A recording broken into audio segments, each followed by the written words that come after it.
think we're going to get started now. I've got a lot of material to go through tonight, and there are a lot of questions. Yes, we will be talking about all different age groups in regards to the immune system so that we can get a really good understanding of how it works. I'm also going to talk about autoimmune diseases as well and how that relates to the recommendations I'm going to make. So my name is Lorna Vanderhaeghe. For people who don't know me, I'm a natural health expert. I've been researching and writing on nutritional medicine now for almost 40 years. I have a master's in nutrition. I have a second degree in biochemistry. I used to have a line of women's nutritional supplements, so you may have seen me then. I am the author of 13 books, and two of the books I wrote, one is called The Immune System Cure, and the other one is Healthy Immunity. We're going to talk about the content of those books tonight because it's so relevant. The Immune System Cure was my first book. I published it in 1998, and it was an international bestseller, which has been translated into half a dozen languages. So it's a fun book. I think it's out of print, so you probably can't find it, and I should probably redo that book. I love to talk about the immune system, so we're going to go through what is your immune system so you really understand that, and then what is a healthy, strong immune system. What does an immune system look like that is not doing its job properly? And then I'm going to talk about all the nutrients and lifestyle and diet factors that you can implement to get your immune system to do the job it's supposed to do for you. So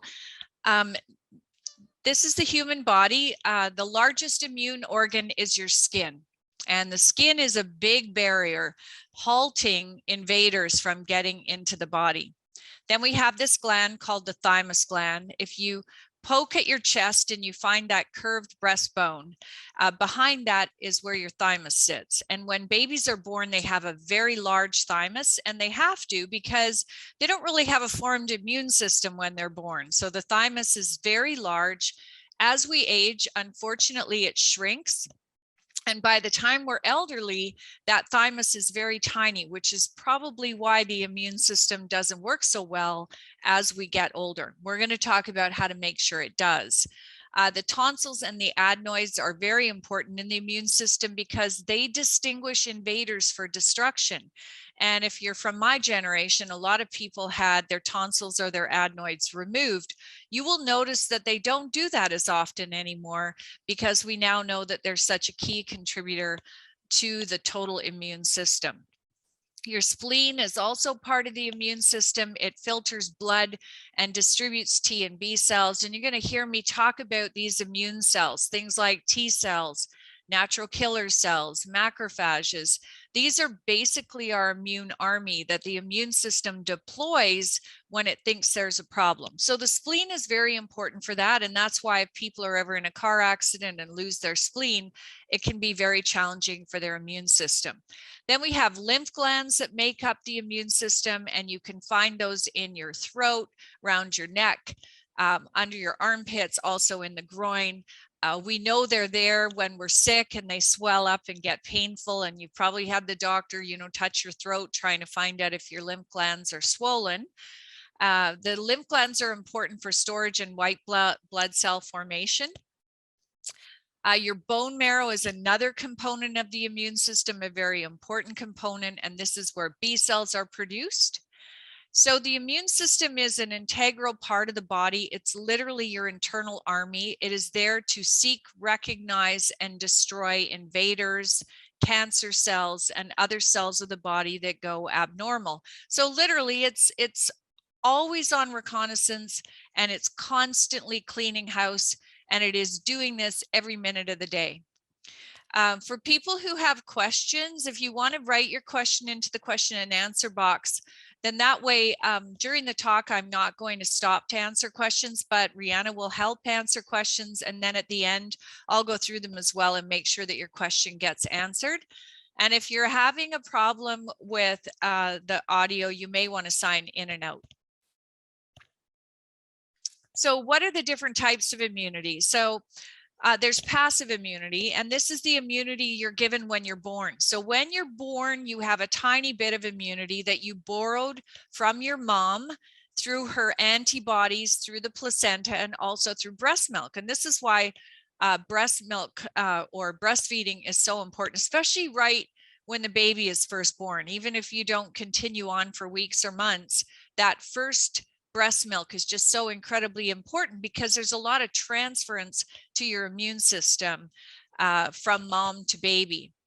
This immunity, this passive immunity, is temporary until your full immune system develops. And as what happens to an infant is when they're born, they have a very little amount of immunity. But every time that your baby is exposed to a cold or gets a runny nose or is exposed to the dog hair and the cat hair and the dirt, their immune system develops. Then we have another type of immunity. It's called our innate immunity. And this includes the natural barriers, which I just talked about a little bit in regards to your skin. But we also have other barriers that are the immune system is made up of that help protect you from invaders. Because think about it, every time you touch your finger to your eyes, nose, or mouth, you are introducing potential invaders into the body. Every time you eat something, you're potentially introducing invaders into the body. So this body has got a great system involved. Your skin, your tears, your vaginal secretions, all your mucus and your sweat, all of those things are full of powerful immune cells. And those immune invaders, those immune cells are there to halt those invaders. And one of those immune cells is called a macrophage, or a big eating cell. And we're going to look at what one of those looks like in a minute. Then we have acquired immunity, which literally means exactly what it said. It's acquired through exposure to diseases or exposure to invaders. So here is where we build up memory. And that means if you had measles and you recovered from measles, you created antibodies, which then create memory, so that the next time you see measles, the immune system says, oh, I know who you are. I'm going to kill you off quickly. And the problem we have with, say, the cold virus or some of the other viruses is they keep mutating. And every time they mutate, they're very different to the immune system than the previous version of it. So if you had a cold, you developed immunity to that cold virus. But if that cold virus mutates, 6 months later, you get a different one. It's a whole different ballgame for your immune system. So the acquired immunity is acquired. So your immune system acquires the ability to stop you from getting sick from that invader through this type of immunity by creating antibodies. Then we have another kind of immunity, which is called cellular immunity. So this is where things like cancer. So cancer really shouldn't happen. Your immune system is constantly seeking, recognizing, and destroying those cancer cells every second of every day. But if cancer or another virus gets inside the cell, we call that cellular immunity. And this is where cells of the immune system, like killer cells and helper T cells and memory T cells, these raise a huge alarm and go in there to not only kill the cell because there's something living in the cell, but it will just keep attacking those cells. This is also can be a challenge for people who have autoimmune diseases if your immune system thinks that you have an invader in a cell or a tissue when you really don't. And we're going to talk about that in a minute. So you really have 4 kinds of immunity. When babies are born, they have a little bit of immunity. And through exposure to different parasites and bacteria and viruses and fungi and all the other things that we're exposed to, the immune system develops a way to protect this body. And it is your internal army. That is its full-on job, is to keep you strong and healthy. This is a macrophage. So this is a big eating cell, and it's part of your what I call one of the first line defense systems in the body. But here's a really interesting fact that I think is important, and especially when we're talking about how food and lifestyle affects your immune system. 1 teaspoon of white sugar will shut off this macrophage, which is a big eating cell that digests and destroys invaders, for up to 5 hours. So if you're sick, you don't want to be consuming sugar. And it's so sad that some of the cough syrups and other medicines that are provided, even liquid antibiotics for kids that are full of sugary substances, it's just so counterintuitive to the fact that we know the immune system really goes to sleep when you are consuming a lot of sugar. So let's look at the signs of immune dysfunction. So how do you know that your immune system isn't working well? Well, the body's amazing. It's going to tell you when your immune system isn't working very well. Frequent colds and flus, viral infections. So if you keep getting recurring bladder infections or recurring ear infections or lots of colds and flu, that's telling you your immune system is not working well, because its job is to protect you from those things, or at least shorten the duration and or stop you from getting the same kind of infections over and over again. Herpes outbreaks, so this is cold sores or genital herpes. Allergies and asthma or a chronic runny nose like rhinitis, these are signs your immune system is on overdrive. Autoimmune diseases like MS, lupus, Sjogrens Syndrome, rheumatoid arthritis, and these are seriously on the rise, and we're going to talk about those. Candida yeast infections, vaginal infections, not if you only get one, but if you continually are getting these, this is a sign of immune dysfunction. Painful, swollen joints and muscles is another sign. Psoriasis, eczema, acne, all the skin disorders. And remember, your skin is the largest immune organ. So when we start to have problems with our skin, that's telling us our immune system is not happy about something. Inflammatory disorders, and I'm going to explain what inflammatory disorders are, because inflammation is a major component of how the immune system works. HPV warts, which is human papillomavirus, which we get these on our throat, our skin, and the genitals. If we're getting a lot of these, it's a sign our immune system is really not recognizing them. Even depression and ADHD in children is assumed to be part of the immune system becoming exhausted after it was on overdrive. Recurring miscarriages and infertility, there's a type of infertility that is associated with the immune system viewing the sperm and the egg as invaders and going after it and destroying it. So there are some women who can't get pregnant because they have, or can't stay pregnant because they have this immune system that is seeing those natural substances as invaders. So why is our immune system letting us down? I mean, it's a very important system that's designed to keep us free of disease. So there are some things we know really have a negative effect on the immune system. And one of them is inadequate nutrition. We need to feed the body the right nutrients so it can be strong. And I'm going to talk about those nutrients because there's lots of great research that's been done in regards to nutrition and nutrients and how they affect the immune system.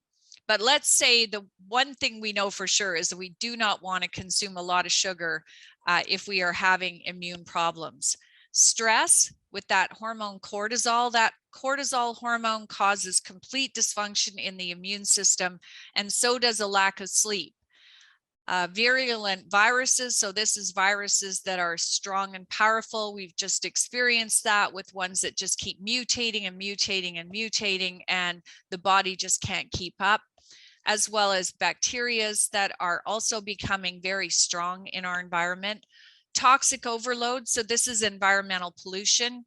Our children receive 35% of their lifetime toxic load of environmental pollutants by the age of 5. We could really go a long way by cleaning up our house, using natural cleaning chemicals. Vinegar is probably the best cleaning substance out there. Antibiotic overuse and abuse. So antibiotics are to be used against bacterial infections. And too often antibiotics are prescribed for viral infections, which they absolutely have no effect on, and which could be leading to antibiotic resistant bacteria. So we now know that 1 in 6 bacterial infections are antibiotic resistant. That means the bacteria or the germs are beating the drugs. They're learning how to outsmart the drugs. And this is why we have these antibiotic resistant bacteria. And part of the problem is when I was doing research for one of my immune system talks a couple of months ago, I came across this very scary information that some farmers are spraying streptomycin and tetracycline, both very common antibiotics, are sprayed onto produce. which can, of course, just make our antibiotics more, bacteria more resistant to common antibiotics. Depression, sadness, and loneliness. We know that loneliness is the #1 predictor of disease, mainly because of the way it affects our cortisol DHEA balance, which I'm going to talk about in a minute. And we know we're too clean. So all of these cleaning chemicals that we're using, antibacterial agents, dirt is a good thing. And the dog licking your kid's face and your baby playing in the mud is a positive thing. And we know that dirt is our friend. There are lots of healthy microorganisms that teach our immune system some smart activities throughout our life. So what is inflammation? And this is important because if we think about inflammation, if you've ever had a thorn, say you got a blackberry thorn into your finger or a sliver, and a little piece of it stayed in there, and you might have noticed that your skin got red and hot and painful. Maybe even it created pus to push out that sliver. Well, that's called inflammation, and that's the kind of inflammation you can see. So inflammation is the immune system's first response against injury and invaders. And when we can see the inflammation, the area around it gets red, hot, painful, and swollen. We see this in things like arthritis. We see it when you slip and fall on the ice and you sprain your ankle. It gets red, hot, painful, and swollen. Well, these are good things on the short term. This is your immune system sending in immune factors to clean up the area, to clean up the debris. The pain is caused to force you not to use it, which is also a good thing. And in the short term, it's needed. And a very important part of what the immune system does is destroy invaders or potential bacteria or other items that may have gotten into the area. It cleans things up and repairs damage. But in the long term, this kind of inflammation is very, very dangerous. It is the type of inflammation that is associated with severe joint and tissue damage. It also affects many systems in the body, your heart, your brain, your gut, your immune system, and your bones. So this normal reaction, which is totally caused by your immune system, can become a bad guy when it's left uncontrolled and going and going and going. So here's some of the inflammation gone bad. And itis, whenever you hear a condition, if you get told that you have arthritis or colitis or bronchitis or sinusitis, the itis on the end, that means inflammation. And if we look at myocarditis, that's an inflammation of the heart muscle. Bursitis, gastritis, thyroiditis is an inflammation of the thyroid. Prostatitis is an inflammation of the prostate. And now you know that all this inflammation is created by your immune system. And when it goes on for a long time, that's because your immune system doesn't know how to calm down. And heart disease, we know that 50% of people who have a heart attack have normal cholesterol and blood pressure, and that their heart disease is associated with inflammation. Gingivitis, inflammation of the gum tissue. People who have gingivitis are almost 5 times more likely than those who don't to have heart disease. So there's a big connection with all these systems in the body. Asthma and allergies are another type of inflammation. And you know this because if you get an allergy response, wow, your eyes swell up, the tears start flowing, your nose starts running, everything is stuffed up. That is that whole immune system response where it's sending tons of fluid to the area to push out the allergen and get rid of it. Autoimmune diseases are seriously on the rise, and they predominantly affect women. And there is such a huge inflammatory component that goes along with it. Eczema and psoriasis are also associated with inflammation of the skin, hence the redness that occurs when people get eczema, psoriasis, or also rosacea is another one. Arthritis, I'm going to talk about a little bit in length because it's so incredibly common. Osteoporosis is another type of inflammation gone bad. And 1 in 3 women have osteoporosis and 1 in 5 men. And this is a 100% preventable disease that we've now got to get our immune system all calmed down. So let's look at what autoimmune disease is, because this is when your immune system literally turns on the body. So this is a healthy immune system that for some reason has decided to, instead of attacking a virus or a bacteria or a parasite, turns on the body's tissues and attacks them. And in some of these conditions like rheumatoid arthritis, the immune system is so voracious at attacking the bones and the tissue and the supporting connective tissue around the joint that it will destroy it and cause dislocation. That is how voracious the body can be. Anyone who has a gut autoimmune disease knows that this constant inflammation in the digestive tract leads to chronic diarrhea and other horrible bowel symptoms. We believe now, looking at the research, there is more women who are afflicted with autoimmune diseases than men. There's thought to be a huge hormone component to this. And we know that progesterone is kind of a calming hormone and estrogen is not. And so too much estrogen, not enough progesterone is linked to the increased risk of autoimmune diseases that we see. Autoimmune diseases can be mild or they can be very, very damaging. And it is believed that someone may have had a viral or a bacterial infection previous to their autoimmune disease. And then there's some kind of leftover immune response where the immune system still thinks there's a virus or a bacteria or a parasite present, and it just keeps attacking the area. Genetics increase the risk, but they don't cause the condition. And leaky gut and toxic pesticide overload is directly connected as well. But here is the thing. We do not want to boost our immune system. Whenever you see recommendations to boost your immune system, that is not a good thing. We want to calm the immune system. We want it to be balanced. If it isn't fighting viruses and bacteria good enough, we need to increase that end, but we need to calm down this autoimmune inflammatory process that is wreaking havoc in the body. And that's what I'm going to talk about now. So imbalanced immune function equals disease. And here is why. The stress hormone cortisol is directly linked to overactivity of your immune system. So if you're boosting the immune system and boosting it using immune boosters, and some of the drugs that are used in cancer treatments can overboost the immune system, which is scientists and oncologists know they always have to be looking at that fine balance. So when the stress hormone cortisol goes up, our anti-aging and immune hormone called DHEA drops.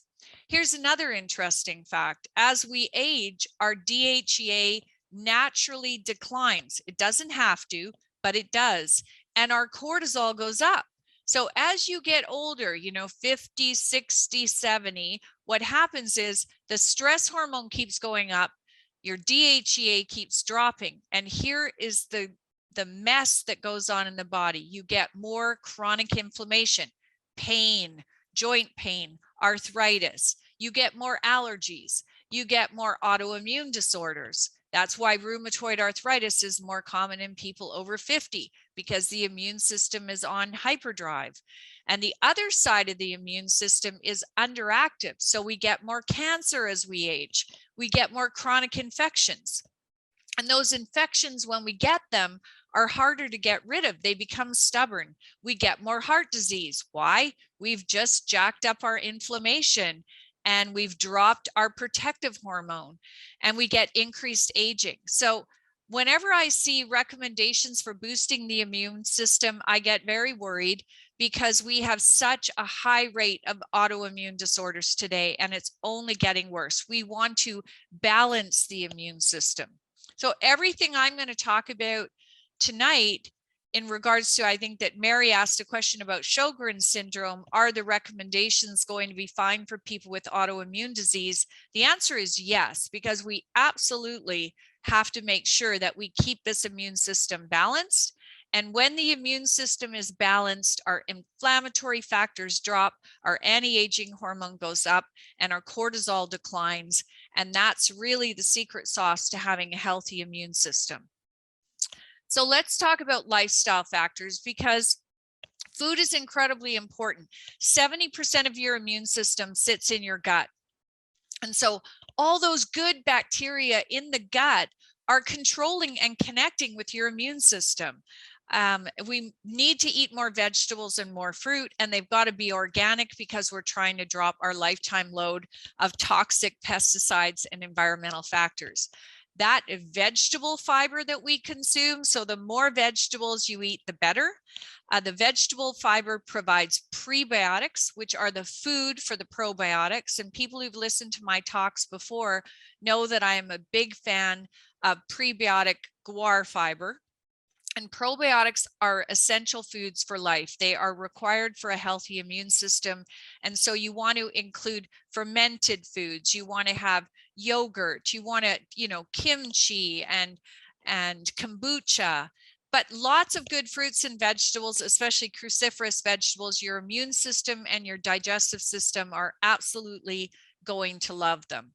Then, are you happy? And it's a really important question. 95% of your happy hormone, serotonin, is made in your small intestine. We know that our negative moods, fear, disgust, shame, and sadness, these increase inflammation in the body. And I know if you have an autoimmune disorder, man, is it hard to stay happy because you're constantly battling this autoimmune disease. But it's so important to keep our moods in a positive place. And we also know that unresolved negative emotions can cause immunological disturbances. They're, childhood traumas, the weakened immune system is connected to all of those things. So when we look at how do we maintain this happy hormone serotonin, yes, we can take 5-HTP, which is a natural product that enhances serotonin in the body, but exercise, just even 15 minutes of daily walking, lifting weights at home, these are all things that we know naturally can raise serotonin levels. Sleep is so important. If you get 7 hours of uninterrupted sleep, this is known to improve your immune system. And I had a terrible bout with insomnia. And I remember thinking constantly, oh, this is so bad for my immune system, which didn't help me sleep, by the way. And while we sleep, that is when the immune system makes more antibodies to remember those invaders, those viruses and bacteria. And while we sleep, cortisol goes down and DHEA goes up, which is also so awesome for your immune system. So let's talk about what do we do. People always like to know, okay, you know what to eat. You're going to eat more vegetables. You're going to eat organic vegetables and organic fruit. You're going to eat foods that are not from the nightshade family, because those are known to create inflammation. When you buy things like chicken or beef or eggs, they've got to be free range whenever you can. Organic is also awesome, and lots of probiotics. But there are supplements we can take that really can make a difference as well. And back in 1998, I was so fortunate to be able to go and meet the researchers who developed a supplement called Moducare. And Moducare is an immune system supplement. That's its sole focus. It's how it works in the body. It is a combination of plant sterols and sterolins, and their proper names are beta-cytosterol and beta-cytosterolins, and they have to be joined together in the specific ratio of 100:1. And they have done over 25 years of clinical human research, and people who follow me know that I really love it when we have done clinical research in humans to actually show what is going to happen. And this particular product, there's only one Moducare. So if you go out there and find Moducare, that is the product. And this particular company and developer of Moducare has spent so much time and money proving what their product does for the immune system. So they know that it brings down your cortisol, which naturally elevates your DHEA, and it's called balancing the immune system. as a result of that, it controls destructive inflammation. We know that it calms down the inflammatory immune factors in the body, IL-6 especially, and IL-8, and tumor necrosis factor alpha. It lowers cortisol, increases DHEA. They've done great research controlling allergy, and they did the research in kids, which is even better because Moducare is not only available for adults, but it's also available in a chewable for children. So important because our kids, we all know when the kids go back to school, it's like a cesspool of infections that come home. So helping our kids ward off a lot of these infections is a good idea too. Moducare has been researched in very serious viral infections, things like HIV, AIDS. It's been researched in human papillomavirus, so HPV, in herpes, as well as in respiratory infections, so cutting the number of colds and flu in people who have overactive immune system. They did a ton of research for men with enlarged prostate and prostatitis, lots of research into arthritis, especially rheumatoid arthritis, and I have lots of testimonials from people who were able to use Moducare along with some other nutrients I'm going to talk about to get off very serious immune suppressing drugs like Humira. It's been researched in marathon runners who get a lot of colds and flu. And this particular product is very different than sterols that you may have heard that are used to treat cholesterol. So you have to have this little beta cytosterol attached to the sterol in order for it to have an immune function in the body. So I'm going to tell you a little bit about the research because I think it's great, and I always like to tell people the benefits that they found when they do clinical research. So this was in 30 children who took Moducare for 6 months.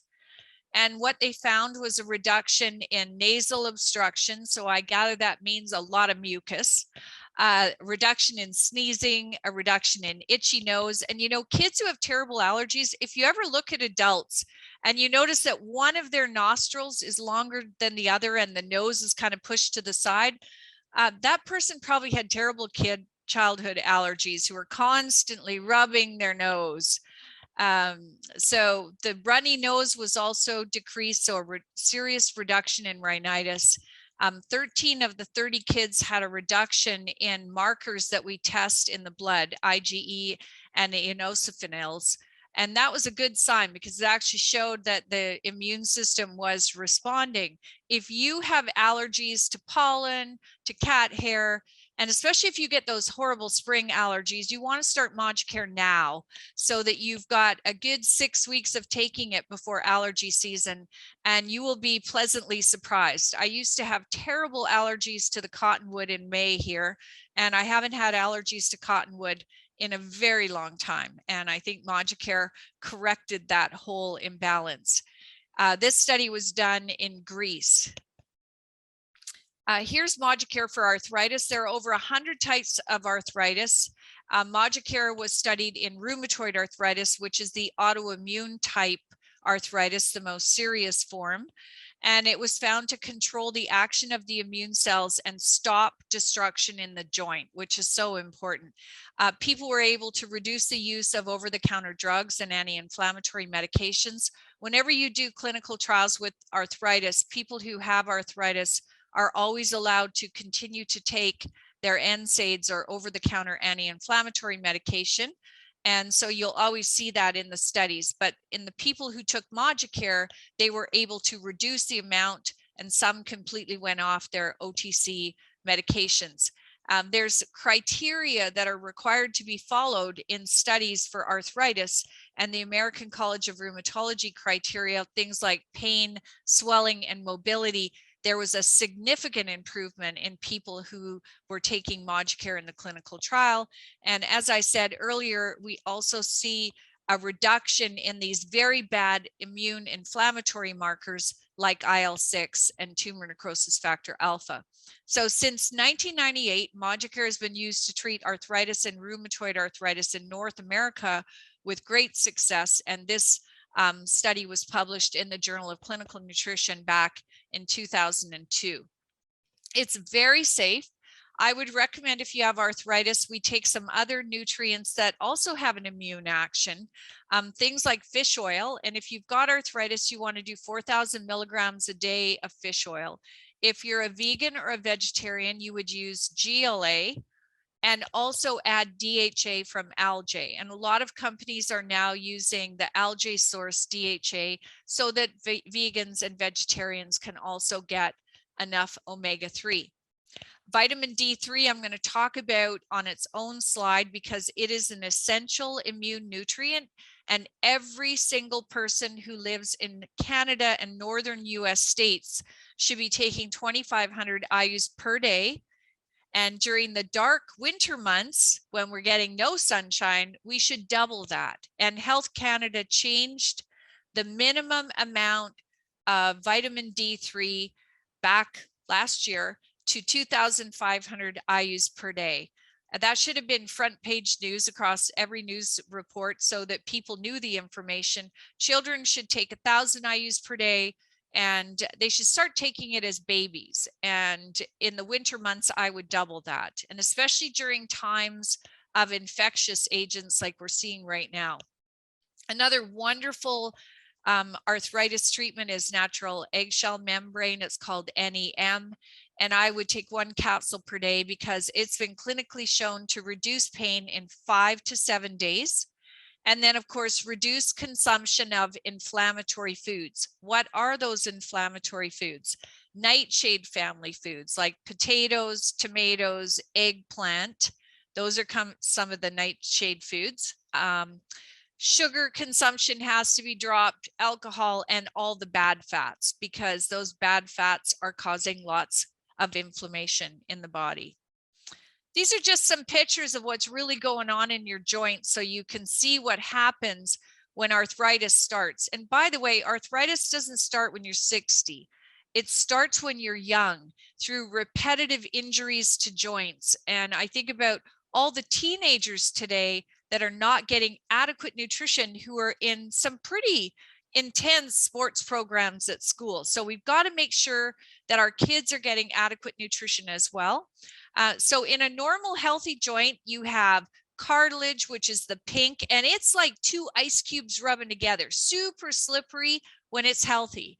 Lots of fluid in the middle. We call that the bubble wrap. It's the synovial fluid. And then we have this joint capsule. And by the way, the cartilage, the bone, the fluid, and the joint capsule all talk to one another.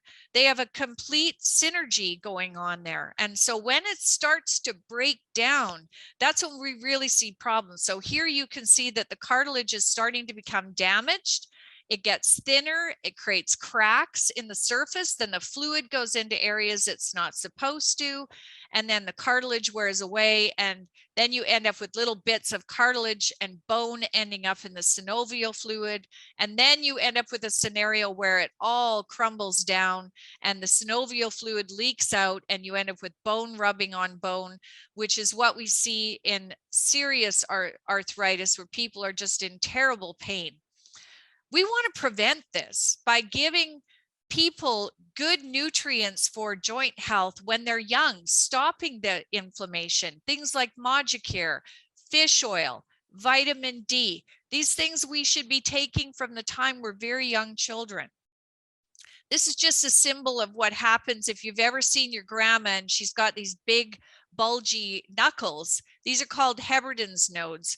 And in rheumatoid arthritis, they get very serious, and you can even see dislocation of those joints. So we've got to calm this down. And that's where these nutrients are so incredibly important, to calm the immune system down so this inflammation does not cause further destruction.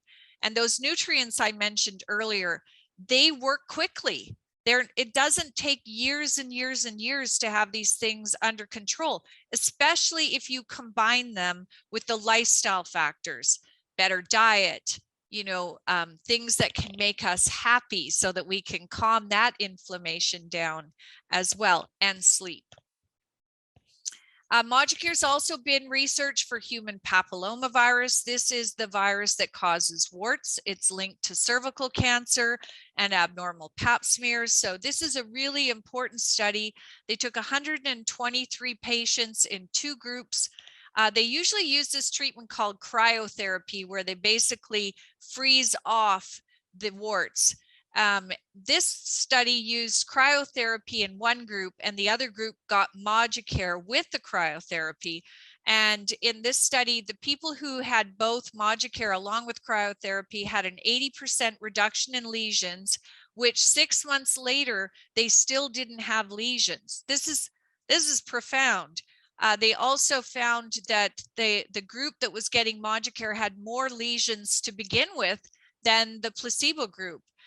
The group not getting Moducare had recurrence shortly thereafter their cryotherapy. Standard treatments for HPV have a high failure rate and a very high recurrence rate.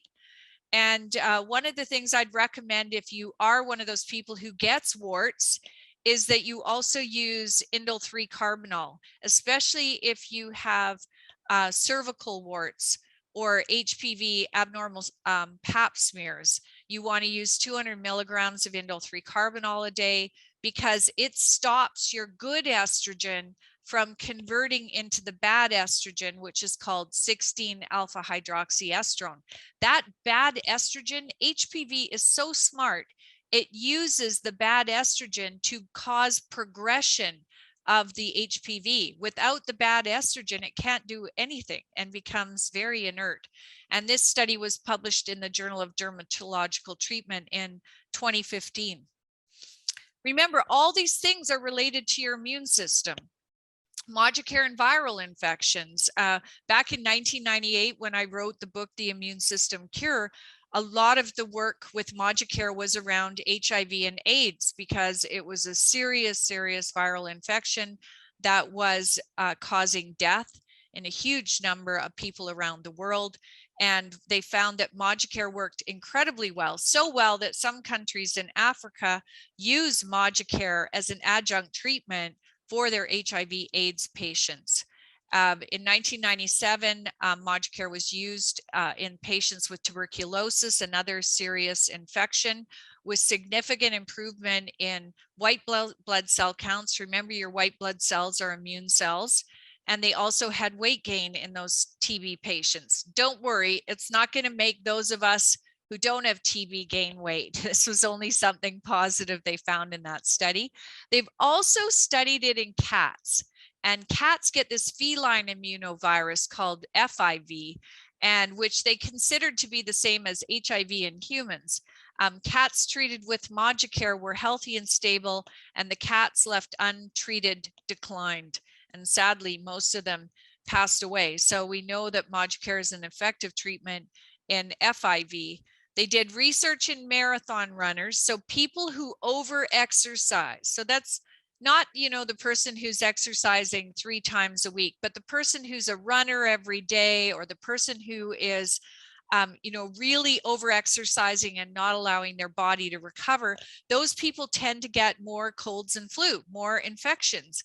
And they found that when people, these over-exercising marathon runners took Moducare, they had a reduction in inflammation, a decrease in cortisol, which is that inflammatory factor that's not good, an improvement in their DHEA, which is so important, that's our anti-aging hormone, and an increase in white blood cells. And this has been, Moducare's been used for 25 years in humans. So this is a very safe, effective treatment. And it's surprising during this last 2 years of our very difficult infection that we did not see it on the news.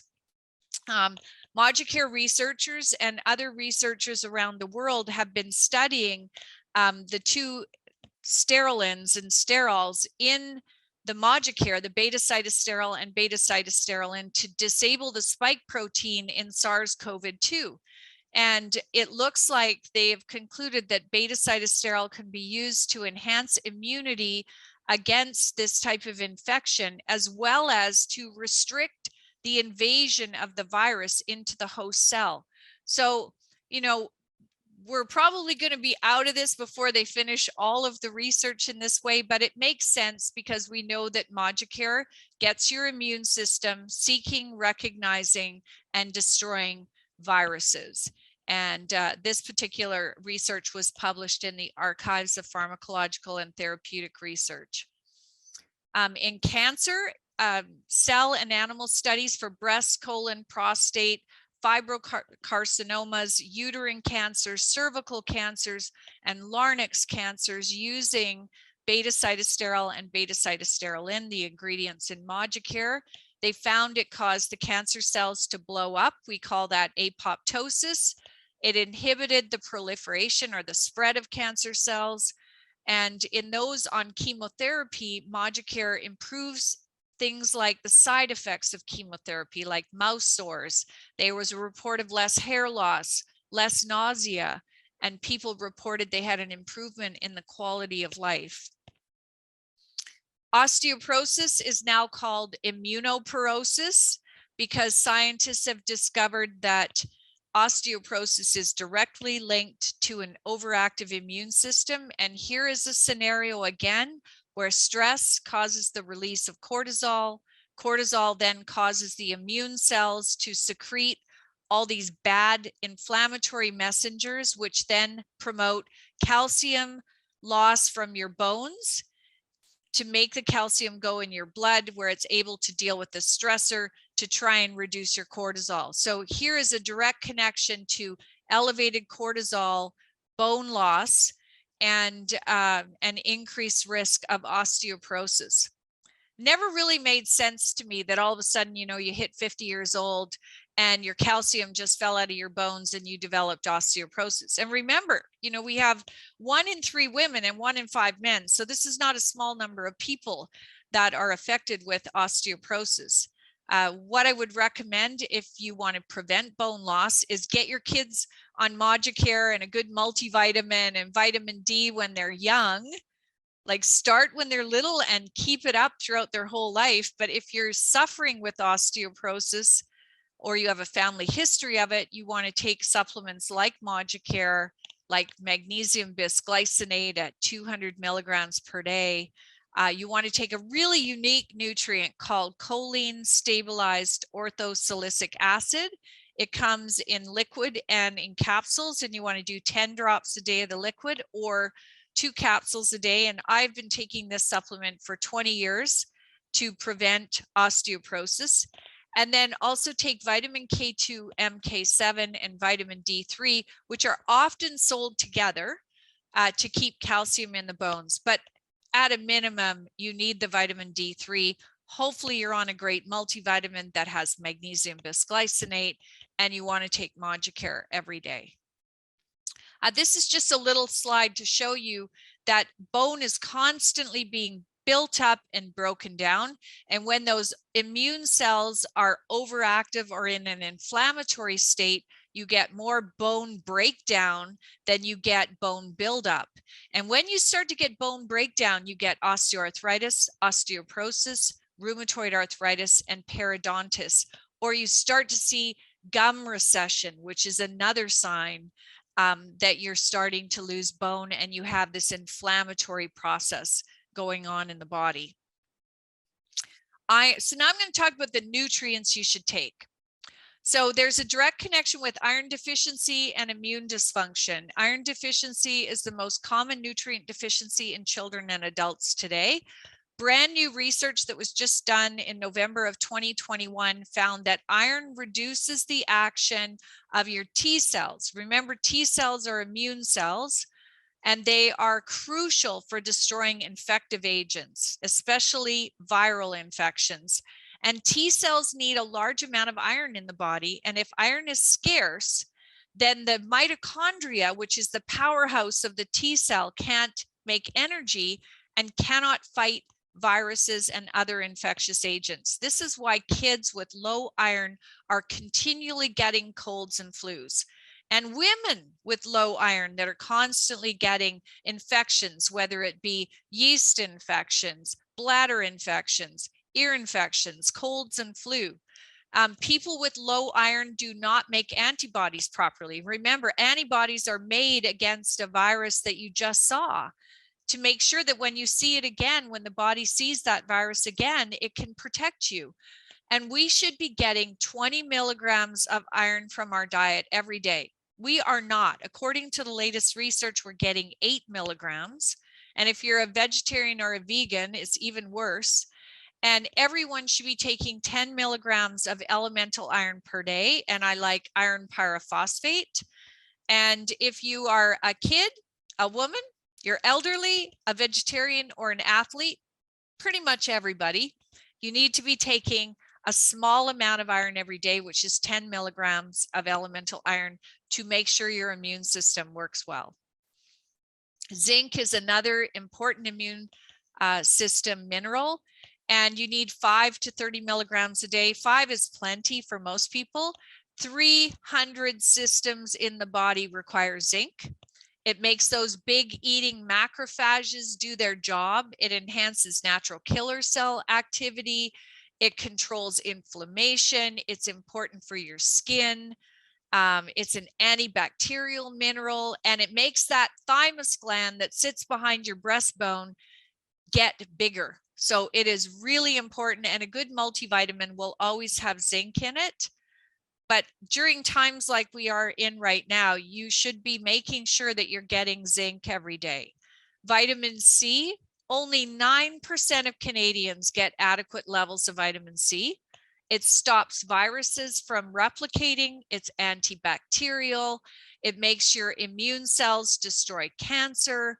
It's an anti-inflammatory, makes the T cells work better. It's needed for healthy aging. I mean, vitamin C is so incredibly essential, and it is such a shame of all the companies that make chewable vitamin C full of sugar. That is completely counter-immune. You want to make sure that your vitamin C is in the best form, that it's absorbable, and Finlandia Pharmacy is sponsoring my talk tonight, and they sell buffered vitamin C. That means that it doesn't create any stomach upset, and they buffer it with magnesium, potassium, and calcium. And whenever you see the words magnesium ascorbate, potassium ascorbate, calcium ascorbate, that is not magnesium, potassium, and calcium. That is, ascorbate is a type of vitamin C, and they bind it to magnesium, or they bind it to potassium, or they bind ascorbate to calcium to make it more absorbable, less digestive tract upsetting. And I would take 1,000 milligrams 3 times a day during times when you have a lot of viral infections around. But even 1,000 milligrams a day is going to make a huge change in the body. Quercetin, a superstar for the immune system. And during this whole outbreak that we've had over the last 2 years, there has been so much clinical research done using quercetin. It is an antiviral. It's an anti-allergy, antihistamine product. It's anti-inflammatory. I like the quercetin that has got the phytosome around it, so it makes it much more absorbable. In women, they gave them 500 milligrams of quercetin a day for 8 weeks, which improved rheumatoid arthritis symptoms. In women with polycystic ovarian syndrome, they found quercetin improved insulin and hormone profiles. Makes your big eating macrophages go after things better and makes them stronger.